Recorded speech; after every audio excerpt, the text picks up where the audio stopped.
So welcome to Prince Civil Services YouTube channel. I am Vaibhav Kulsresht and today we will discuss about Parvatmala project which has been declared in Union Budget 2022 and 23. इस साल के budget में हमारे finance minister Shrimati Nirmala Sitharaman जी के द्वारा इस पर्वतमाला project के बारे में बताया गया है। तो आज हम जानेंगे कि ये पर्वतमाला प्रोजेक्ट क्या है।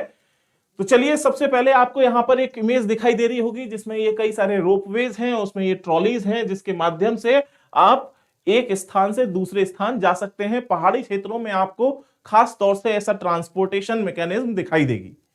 तो इसी के बारे में, इसी को नाम दिया गया है पर्वतमाला प्रोजेक्ट और ये रोपवे से संबंधित है। Ropeway, national ropeway development programme Parvatmala, इस बजट में इसको प्रेजेंट किया गया है।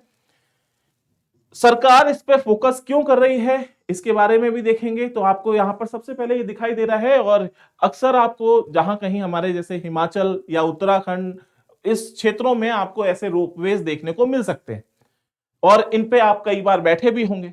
तो इससे आपको क्या लगता है कि जो पहाड़ों का रास्ता है उससे कहीं ज्यादा आसान है। आप पहाड़ी की तलहटी से बैठेंगे और इस रस्सी के सहारे ये ट्रॉली ऊपर जाएगी। आप बहुत ही कम समय में आसानी से ऊपर चोटी तक पहुंच सकते हैं। अर्थात समय की बचत है, फ्यूल की बचत है, कई सारी चीजों की जब बचत होती है तो उससे क्या है, हमारा फायदा है।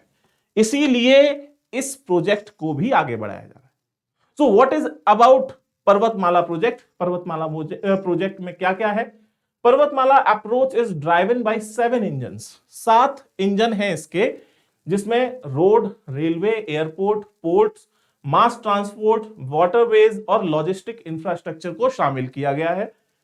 और ये बेसिकली क्या करना चाहते हैं कि जो पहाड़ी क्षेत्र है वहां पे लोगों के समय और ईंधन की बचत हो, इस कारण से वहां पर कनेक्टिविटी, ट्रांसपोर्टेशन की मैकेनिज्म इस रोपवे के माध्यम से करनी। अर्थात जितने भी पहाड़ी क्षेत्र हैं वहां पे अगर इनको लगा दिया जाए तो कई लोगों का समय बचेगा, क्योंकि पहाड़ों पे जो रास्ते होते हैं वो बड़े घुमावदार होते हैं। Ministry of road transport and highway, इसकी ये जिम्मेदारी है कि ये इस पर्टिकुलर रोपवे को हमारे पूरे भारतवर्ष में लागू करे, उसको बनाए। will have the responsibility for development of ropeway and alternative mobility solutions technology as well as construction, research and policy in this area। तो ये ministry of road transport and highway, इसको ये रिस्पॉन्सिबिलिटी दी गई है। फरवरी 2021 में, यानी कि पिछली साल, जो भारत सरकार है उसने इसके लिए कुछ सुधार भी किए हैं ताकि यहां पर इसमें आगे हम बढ़ सके। तो उसका ये एक नया स्टेप है, आगे का स्टेप है। तो चलिए इससे जानते हैं कि हमको क्या क्या फायदा होने वाला है। तो जैसा कि आप यहां इस इमेज में देख सकते हैं कि पहाड़ी क्षेत्र में आप जाओगे तो कई सारे आपको हेयर पिन बैंड्स दिखाई देंगे। हेयर पिन बैंड यानी कि जो लेडीज अपने जूड़े में लगाती हैं हेयर पिन, कुछ इसी तरीके से होता है। और इसी तरीके के ये घुमावदार पर्वतों रोड से होते हुए आप ऊपर तक जाते हो। अर्थात अगर यहां से सीधा रास्ता होता तो आपको कम चलना पड़ता, लेकिन चूंकि ये पहाड़ी है तो हम सीधे ड्राइव नहीं कर सकते। सीधे व्हीकल चलेगा तो ग्रेविटेशन उसको खींचेगा अपनी तरफ, इसीलिए यहां पर घुमावदार रास्ता होता है जिसमें ईंधन और समय दोनों की खपत होती है।